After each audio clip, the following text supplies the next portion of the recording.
안녕하십니까, 박병영입니다. 어제 보니까 강화문 이순신 장군 동상 앞에서 전국 고등학교 그다음에 이제 중학생들이 모여서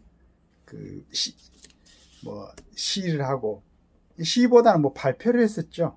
본인들의 의견을 발표하는 걸 보고 참 정말로 미안하기도 하고 좀 부끄럽기도 하고, 오직했으면 저희들이 나와서 저런 얘기를 해야 되는가라는 생각도 했었습니다. 그 전에 각 대학에서 이제 시위도 했고 발표도 하고 했었는데, 그 안에서 서로 이제 반대되는 의견들이 있었고 충돌도 있고, 안타까운 마음입니다.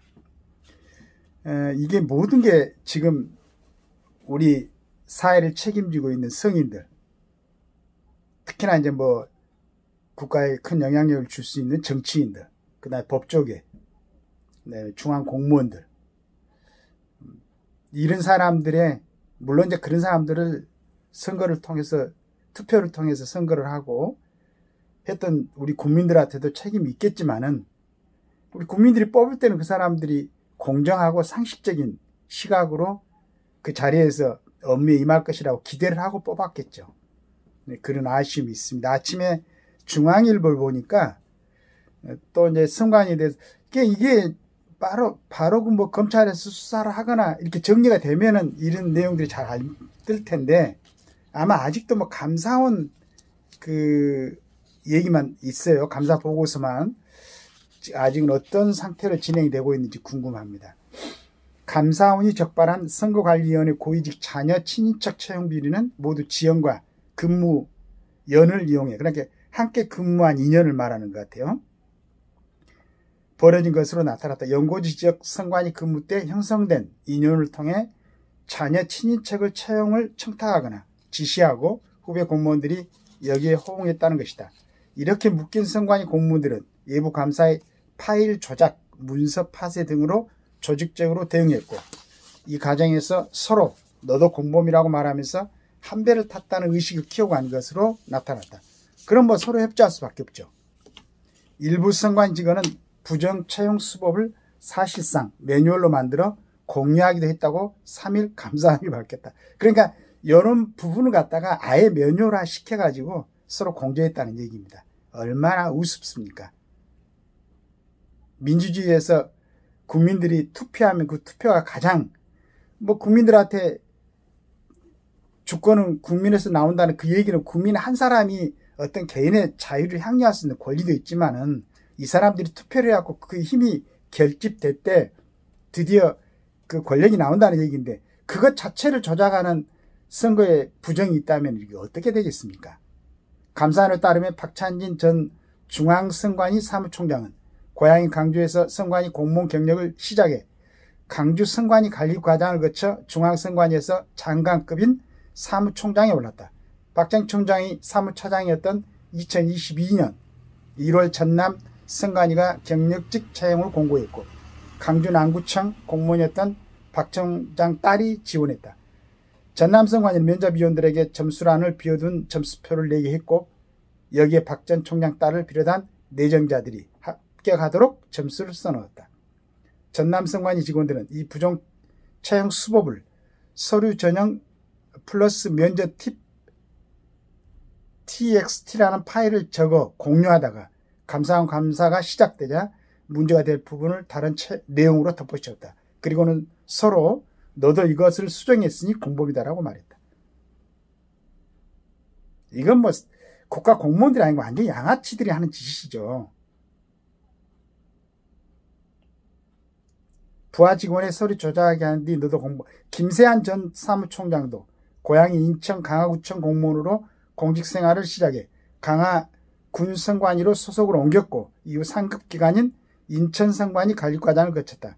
김 전 총장이 사무차장이었던 2019년 10월 중앙선관위는 인천선관위에 인력 소요가 없는데도 경력직 채용을 진행하게 했고, 김 전 총장과 마찬가지로 강화군청 공무원으로 공직생활을 시작한 김 전 총장 아들이 채용이 지원했다. 인천선관위는 면접 이원 전원을 김 전 총장과 함께 강화군 인천선관위에서 근무했던 직원들로 구성해 김 전 총장 아들을 강화군 선관위에 채용했고, 5년간 다른 선관위로 이동 금지라는 애초 채용 조건을 1년도 안 돼 풀어줘 인천 선관위로 다시 옮길 수 있겠다.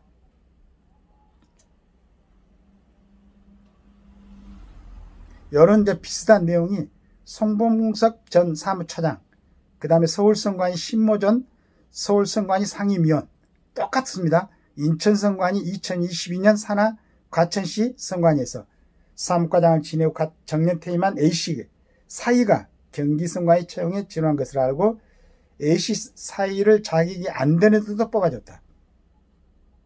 중앙선관위 과장 B씨의 조카는 전남선관위에서, 그러니까 자기가 근무했던 데서 이제 진급해갖고 이 사람이 올라가고 중앙선관위로 올라가거나 상급선관위로 올라가게 되면은 같이 근무했던 지역에 자기 자녀들이나 뭐 친인척들을 채용에 응시하게 해놓고 거기에서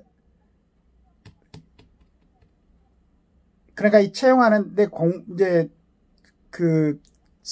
뽑은 선발 위원들을 갖다 전부 다 그 사람들한테 점수를 주도록, 그러니까 이제 실제로 뭐 자기 자녀나 누구 뭐 사이나 누구 친인척을 채용했던 사람들은 문제가 없는 거죠. 밑에서 그 사람들이 형식적으로 그 절차를 거쳤으니까. 근데 내용은 실질적으로는 전부 다 같이 근무했던 인연이 있는 사람들이라든가 이렇게 해가지고 뽑아 올렸다는 얘기입니다. 가장 공정하고 가장 정직해야 될 선거관리위원회 구성원들이 전부 이렇게 해가지고 모여 있었으니 대한민국의 선거가 어떻게 됐겠습니까?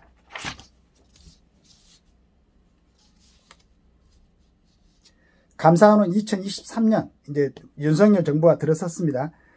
6월 선관 인사 비리에 대한 감사를 시작했고 자녀 채용 대부분에서 비리 정황을 포착했다.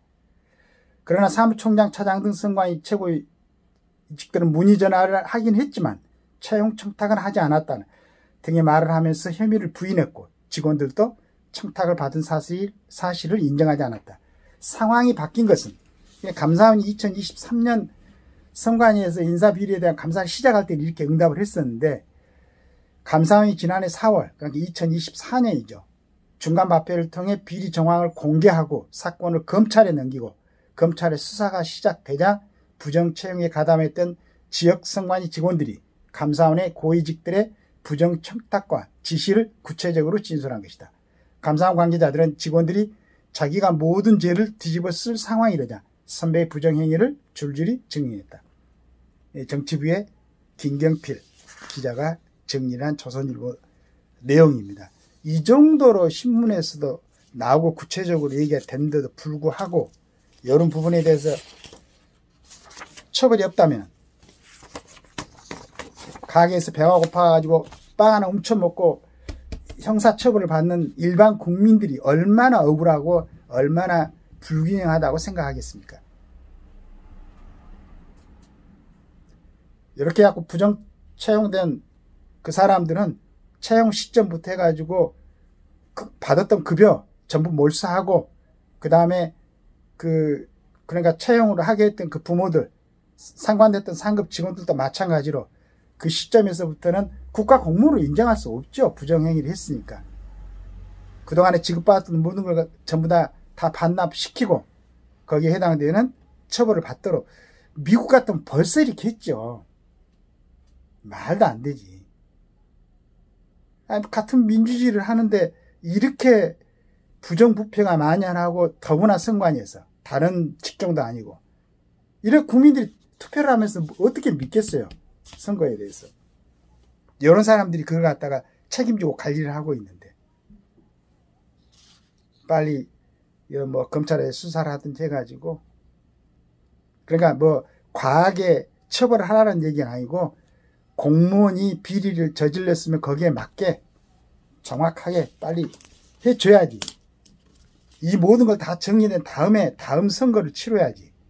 이렇게 하는데 지금 뭐 여당에서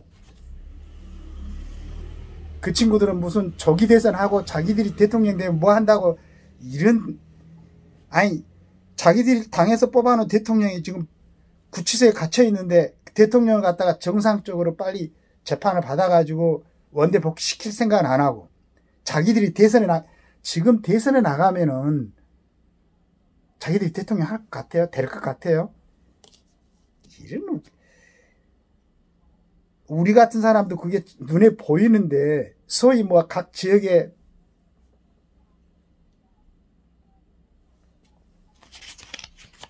수장을 하고 있던 사람들이 이렇게 이런 시각으로 보고, 아니 대통령이 구치소에 있는데 자기들이 조기 대선에 나갔다는 건 대통령을 탄핵시키라는 얘기 아니야. 이런 의리 없고 이런 사람들을 국민들이 지지하고 뽑아줄 것 같아요? 아니 정신 차리고 제대로 이런 부분에 대해서 얘기했죠. 윤석열 대통령을 복귀시켜가지고 이 사람이 이뻐서 그런 게 아니고 이 상황에서 다시 투표하면 이 모양이 또 나올 거 아니야. 그러니까 이 지금 드러난 이런 사항들을 전부 다 정리시키고 그 다음에 헌법 개정시키고 대통령 사념 중임제로 바꾸고 현재 재판관도 문제가 많이 지금 있다고 드러나고 있잖아요.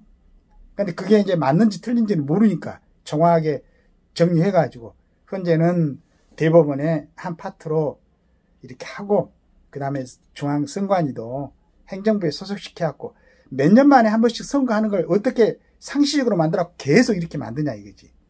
그 다음에 이제 선거 치를 때는 각 지역의 법원장들이 그 지역을 책임지게 해가지고 문제가 있으면 법원장들도 같이 책임지게 이렇게 만들어 놔야지.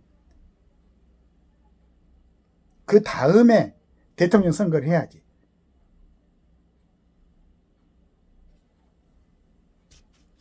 그렇지 않고 지금 대통령 조기 대선을 하게 되면은 이 문제 그대로 안고 어떤 사람이 대통령 하든 간에 똑같이 또 탄핵되고 또 시위하고 데모하고 어제 중학생하고 고등학생들이 나와서 강화문에서 참 얼마나 미안한 일입니까? 그 애들이 공부해야 되는데 그런 일이 없도록 빨리 그리고 강화문은 국민들하고 시민들한테 돌려줘야지. 주말 때 가서 편하게 쉴 수 있고 맨날 거기서 데모하고 하니까 주변에 상인들 다 죽고 가고 말이지. 이런 문제부터 빨리 정리할 수 있도록 현재는 우선 대통령 각 하나 기각시키기 전에 국무총리부터 그럼 이유도 안 되니까 빨리 해가지고 국무총리부터 복귀시켜가지고 최소한도 국무총리라도 대응해야 될 거 아니야. 국무총리가 탄핵되니까 경제기획원 장관이 대통령의 대행을 하고 있으니까 다른 나라들이 볼 때 얼마나 우습게 보겠어요. 지금 아주 이런 세계 정세가 이런 상황에서 현재 정치적인 것에 너무 관심 두지 말고 정상적으로 빨리 국무총리부터 탄핵 문제가 있다면 결정을 하든지 인용을 하든지 기각시키든지 해가지고 전국을 좀 정상으로 돌리는데 그게 현재 할 일이 아니에요. 그런데 왜 안 하고 자꾸 다른 걸 생각을 하는지 모르겠습니다. 감사합니다.